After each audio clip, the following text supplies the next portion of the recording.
We're doing this one last time. The Bad Batch is done, and we are here to talk about episode 15 of season 3. The Cavalry has arrived.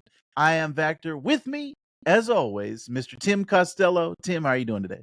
Um, Clone Force 99 stopped existing when Tech died. Oh, man. Let's talk about that. And let's also talk about the entire series of The Bad Batch right now, Tim.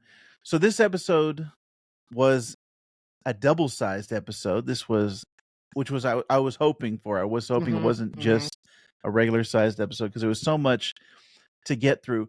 And one of the first things I asked you, because you watched it before I did, and I said, just tell me this. Did they give you a satisfying resolution to somehow Palpatine return? That was my only question. And before I ask you, Tim, I'll just answer myself. No, they did not give me a satisfying conclusion for somehow Palpatine return. But that's fine. I think let's overall, unpack that for a bit. the Bad Batch accomplished its goal of just being an entertaining story and making the audience want to be around these characters. You just wanted to spend more time with this group, and I think they accomplished their goal. So for you, now that you've seen the entire series, all 3 seasons, do you think the Bad Batch was worth it? Did they justify their existence, Tim? I think they did. I think absolutely 100% they did. Because I don't remember when this was, and I'm looking it up right now. A very long time ago, there was a kind of a like rough cut of the final episodes in which we were going to meet the Bad Batch, and I think this might have been 10 years ago at this point. You know what I'm talking about, right? Mm-hmm. Yeah. Yes. And like we were introduced to these characters way back then, and I remember thinking, I don't know if I care about these kind of people. And then seeing them in that final season of the Clone Wars, I think a few years, like 4 or 5 years ago now, just was so freaking satisfying. And I was like, okay, like I kind of like these people. Like I like these guys.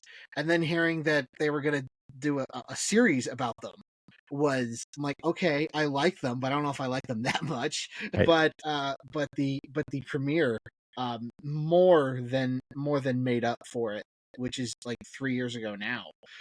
Yes. And more than made up for it. And seeing these characters grow and seeing their arcs played out not only in this episode but in all of the episodes that we've had with these characters, I think it justified its existence. The somehow Palpatine returned of it all was just a nice little icing on the cake for me. Like I liked that aspect of it, and that we were starting to unpack what Palpatine's plan was. And for me, it was satisfying because, and this is why, is because we know what Palpatine was thinking of doing with Project Necromancer, with Hemlock, and even though the research was destroyed by Nalase, finally saying it right on the last episode, and Nalase blowing up the research, make sure it stayed Kaminoan. That was such a great ending for her. Absolutely. And knowing that, you know, that Project Necromancer is something that Palpatine is still wanting to do, you know, years and years down the road, because we know in The Mandalorian season 3 that they're still talking about it. And so I think that because of what the Bad Batch did in this episode, they stopped Palpatine from somehow returning sooner than he would have or does in The Rise of Skywalker. So for me, it worked. Right. I looked up the season, or I should say the release date. It was February 21st, 2020, when we got the season 7 premiere of Clone Wars. That was the first appearance of the Bad Batch. Actually, the episode title is The Bad Batch. So that was when we first got them. So 4 years ago, we were introduced to Clone Force 99. And actually, StarWars.com has a list of episodes that they feel you should watch in the Clone Wars. The Bad Batch, A Distant Echo, On the Wings of Caradex, and Unfinished Business, according to StarWars.com. those are all the Bad Batch centric episodes where you get a sense of who they are and Anakin working with them and stuff. And that Those was are great episodes. fantastic. Yes. So again, I was like you, Tim. I was kind of primed for the Bad Batch in that season 7, which I loved, of the Clone Wars, Mm-hmm. and just I think it was also an extension of the Clone Wars to me, because even though the story ended, it was I still wanted episodic weekly Star Wars, and I got that with the Bad Batch. Each season, it was an animated episodic format, and it just kept it going for me. So everything that I loved about Clone Wars, I still was getting that in the Yeah, Bad Batch. So I was yeah. grateful that we got a 4-year And extension, we've and talked I about wonder what how the this future series has is kind of for been like Star Wars animation. yeah, and we've talked about how this series has kind of been like a transition from the Clone Wars into, where we are in A New Hope with the Empire and stuff. And to kind of see that transition, and to see like, why are things this way? Like, why do they have chain codes now like they do in The Mandalorian? Why did they move away from clones to conscripted soldiers, which they would have in A New Hope and Empire Strikes Back and Return of the Jedi? And to see kind of that transition was very satisfying to me as a viewer and as a Star Wars fan. Yes, I was 100% in for this journey with Clone Mhm. Force 99. So let's get into the episode itself.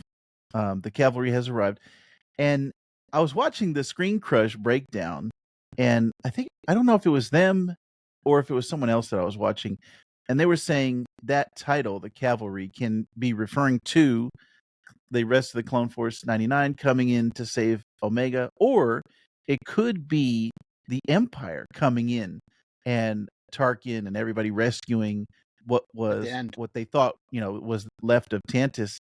So I looked at it both ways of, the cavalry. Like if you look at it from a micro perspective or as a macro, zooming out and saying, the Empire arriving, which that final shot was great of them warping out and then the Star Destroyers warping It was so in. good. That was a great, like they I just love missed that. I each love other. that. Yeah. That was Yeah. fantastic.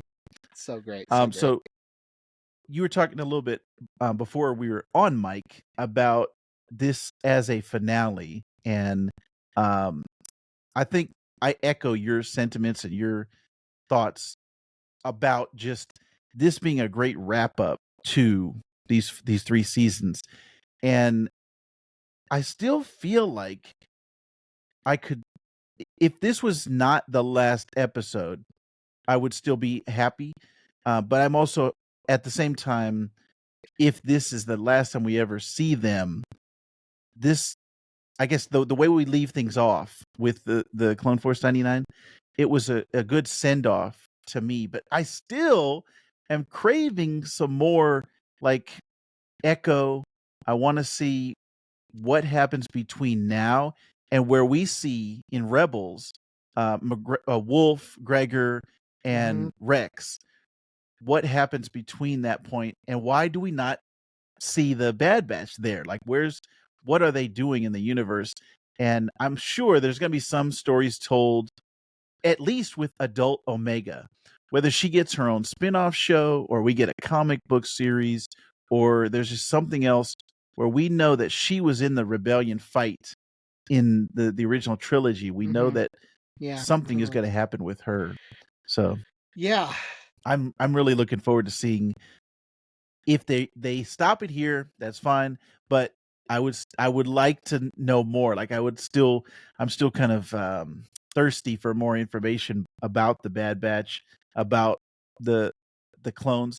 But I love the way that they left off, that giving them choice, and Hmm. that whole arc of destiny versus predetermined with the clones, and like, okay, Fate versus free you were will. created.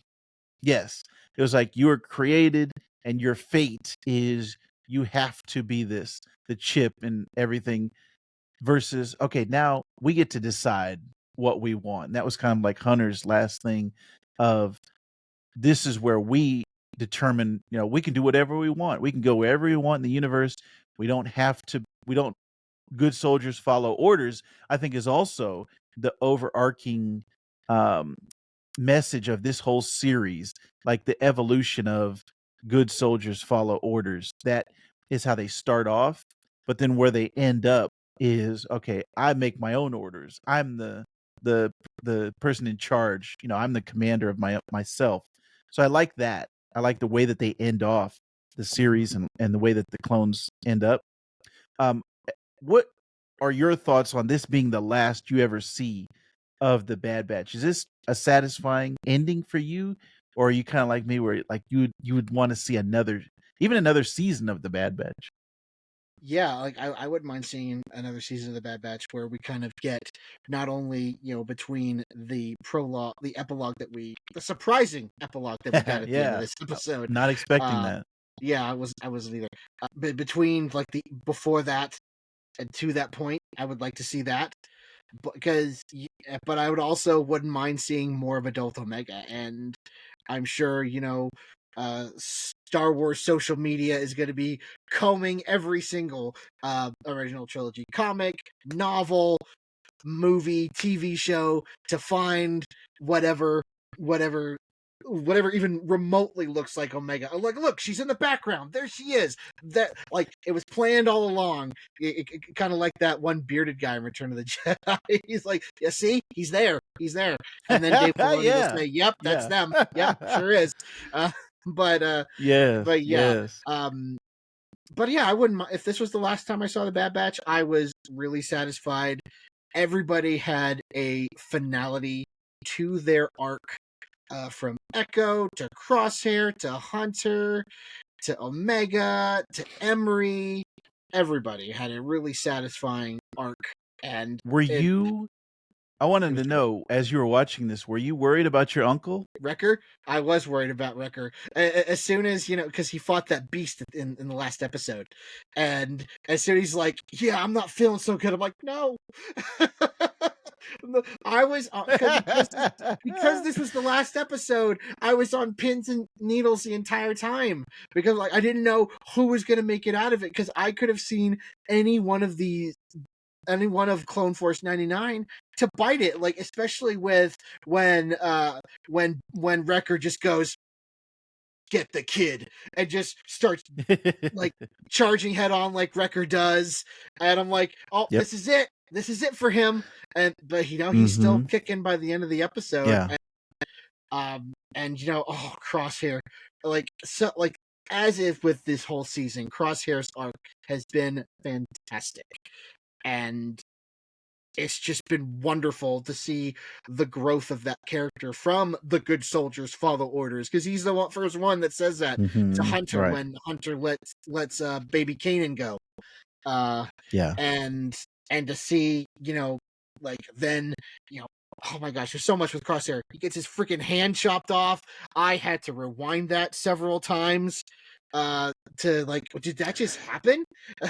Like, I is that thought there was gonna yeah. Yeah, I thought there was gonna be a shot of him as an old man with either a stump or like a droid hand or something. I was a little sad we didn't get to see both the uncle and Crosshair at the end. We only saw Hunter in that epilogue, Hmm. but I I think there's still story potential there. There's still Hmm. something left. There's some meat on the bone. It wasn't like they killed him off or they said, "Okay, this is final. There's nothing else that we can tell." We could still get some stories even though they're retired and the clones they don't have a mission anymore. There's still something to be told there. Just like again with Wolf, Gregor, and Right. Rex, there's still Yeah. that last thing that we can still get out of them. But you mentioned Dr. Carr, and I her arc also is something that I loved. Mhm. And on both sides, Dr. Carr and Dr. Hemlock, both of them gave us great performances this whole season Yeah. and left off on a great note. Dr. Carr had that arc just like Echo, and then Hemlock was the he didn't have an arc, but he was just deliciously evil Oh throughout. yes. It wasn't there wasn't anything, and actually we also, you and I and our friend Shoff also talk about X-Men 97 over on our comic book channel, This Comic Cooks. And there's a similarity between Bastion on X-Men 97 and Hemlock here on the Bad Batch. They both have this kind of menacing, cold, something Mm-hmm. about them where, and Thrawn is like this too. Yeah. Kind of like a calculating, I'm not going to raise my voice. I'm not going to scream and yell and get big, but I'm still to be feared. I'm still something that the calculating nature makes me feel like they are so confident in their abilities that they are going to get you, they're going to kill you, whatever it is. And even to the end, he felt like he was a threat and he was going to do something. I love that not only did his arc kind of end or his story end, but we got echoes like the culmination of his where he was able to take him out he was able to be useful one last time. Mm-hmm. And that shot of him falling was very reminiscent of Tech falling, and they had kind of that same visual style of Yeah. that. So I like that mirror. It's like poetry, it rhymes. Those two things go Exactly. great together. Exactly. Exactly. Um, I'm so glad you mentioned Hemlock because there was a really great scene between him and Rampart where yes, yes. they're not like trying to one up each other. They're just well, they kind of are because Hemlock says, "I am indispensable to the Emperor," and uh and and Rampart's just like the only one who's indispensable to the Emperor is the Emperor. And I really liked that scene that because like but I'm in the inner circle. I've got the necromancer stuff. I'm doing this for the emperor. That makes me expendable, like that makes me indispensable. But like just 2 seasons ago, a Rampart was in the same position where, because he was, dispensing with all of the clones, he thought that he was indispensable, but then they pinned the entire Kamino attack on him, and he was sent to Republic prison, and then Hemlock puts the idea into Rampart's head, that if he had this necromancer stuff, all this information, then he'd be indispensable to the Emperor, and he could. It's just like this, like everyone in the Empire is only in it for themselves and furthering their own careers and furthering their own ambitions. And I wondered when Rampart was gonna, kind of give in to that, that instinct. He didn't betray the Bad Batch per se, which is nice. I was happy for that, but he still did give in to those baser instincts that he talked about in the last episode, where in that scene with Crosshair, where he says, "You and I are the same. We only look out for ourselves." Crosshair says, "I've changed," which he showed in this episode, but and I really loved when Rampart, basically was toe to toe with Nala Se, and she just blew it up and blew up all the Mhm. things, and basically like showing that no one's indispensable to the Empire. Yes. Everyone's just a cog in the machine, and Eh, it was nice to see that at play here. yeah, that was great. And then also almost that irony of like he could have gotten away if he wasn't selfish, if he hadn't, Mm-hmm. that very last bit, it was like, dang, you had a chance to get away, but He you came had to so be close. you had to be the guy that tried to get in the inner circle. You tried to be try to bite off more than you could chew. And then also that I think was Lama Su killed in a previous episode. I'm blanking. Is Nala say the last Kaminoan that we know of the species? Because I was like, man, that's Well, I also think kind of so. I can't remember if Lamasu and Tonwi were who we met in yes, Attack of the yes, Clones. I yes. think they may have been on Tapoka City when it fell. Mm, yeah. So And I that was can't remember. another great yeah, that was another great moment that we got here in the Bad Batch. Like if the Bad Batch didn't Mm-hmm. exist, it was like we wouldn't have had that storyline. And the last of the Kaminoans, like there's and she said this will remain, it would always be with the Kaminoans, that technology. And Mm-hmm. Yeah. I've always loved the design for those since we Uh saw huh. them and since they were introduced in episode 2. They look And like Roswell just aliens. yes, that Yeah. and Yeah. then which there's something about that design that I like, Mhm. but also the way that they speak, the way they're elegant, the way they move. I like Mhm. there's something about the Kaminoans I've always liked. So her being like, we're gonna go out on my terms. You're not gonna take this technology. And we know that Palpatine eventually comes back, but not as a perfect clone like he would have wanted. And maybe there's something in that moment where she blew them up that she participated in bringing the Emperor down in Rise of Skywalker. Like there was just something about her Yeah. taking that action It was a to domino effect. wipe everything. Yeah. So that also I like stories like that where, Rise of Skywalker came out how many years ago, and now we're getting some more justification, or we're getting to see more of the shades of the detail of what Mhm. happens Mhm. of those domino effects. So I like And that. it's funny that you mentioned that Palpatine didn't come back as a perfect clone like he would have wanted. It's the same thing with how where he seduced Anakin, and Anakin gave in to his instincts and became a lesser Jedi or Sith than he would have wanted there. Mm, So like every time, like people are just knocking Palpatine down a couple of pegs, but he's still going forward. It's like, I've got my ambition. I'm still gonna keep on doing this, and it's just a lovely way of everybody in the galaxy slowly taking him down a peg till we finally get that moment at the end of Rise of Skywalker and in Return of the Jedi where he's taken out for good. yeah. You said something to me after you finished this episode. You said you applauded.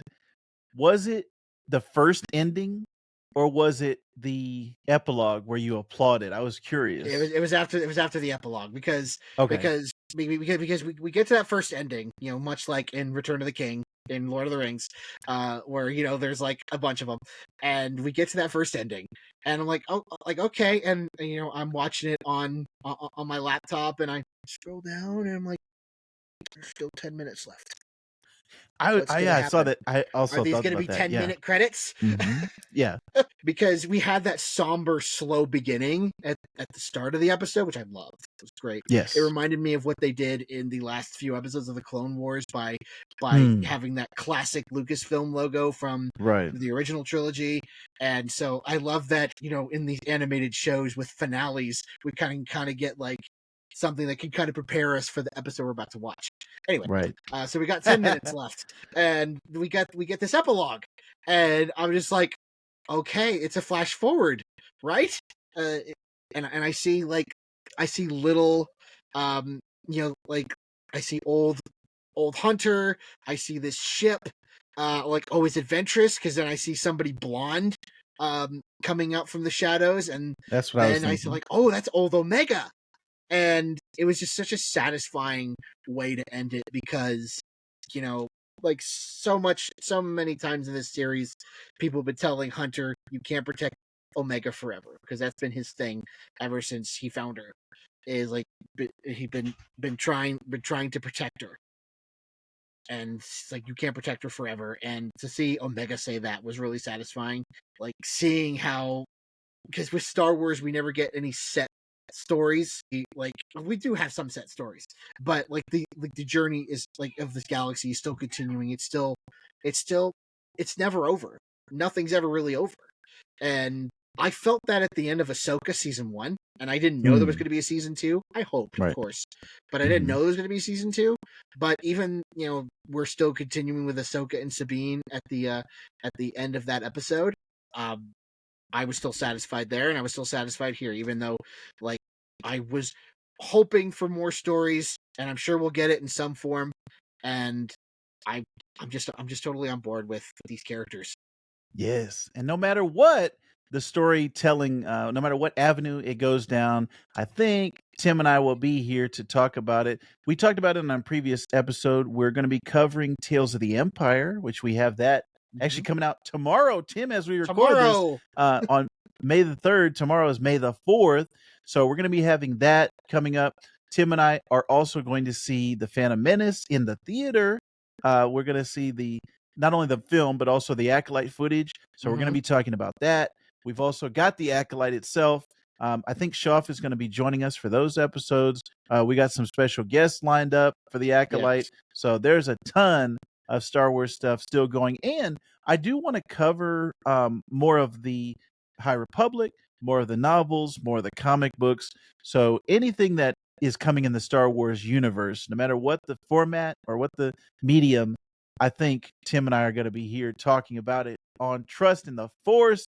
Tim, any last words? Any send Yeah, offs I for the Bad wanted to Batch? talk about really quickly before we closed out here today, um, covering this amazing finale and this amazing series. Um, the time when on the bridge where Oh, Crosshair yes. Mm, and Hunter and Omega and Hemlock are, like they're on this Mexican standoff kind of thing, yeah. and I and Crosshair's like, I can't do it. I lost my hand. I don't know if I can do it. And Hunter basically, he looks him in the eye. He says, I trust you. Omega's got this. Like, you can do it. And that was just like so satisfying to me. Like Yeah. following particularly these two brothers, Right. because because whatever Crosshair did, it hurt Hunter the most because he's always kind of been the father figure, the big brother, and to Yeah. see them basically come to a trusting agreement, and Omega just goes, pew! It was so awesome, and Yeah. seeing Omega hug him first. Before Hunter was just so satisfying, and it's just a great end to these characters. The, Yeah. that moment and this entire series and this whole finale was wonderful. Yeah. So shout out to the Bad Batch, Clone Force 99. We had a great time covering you on this season of season 3. And like I said, anything that is coming up in the Star Wars universe, you're going to want to stay tuned here to Trust in the Force because we're going to be talking about it. I can't wait to have you. Tim can't wait to have you. And we would be honored if you would join us.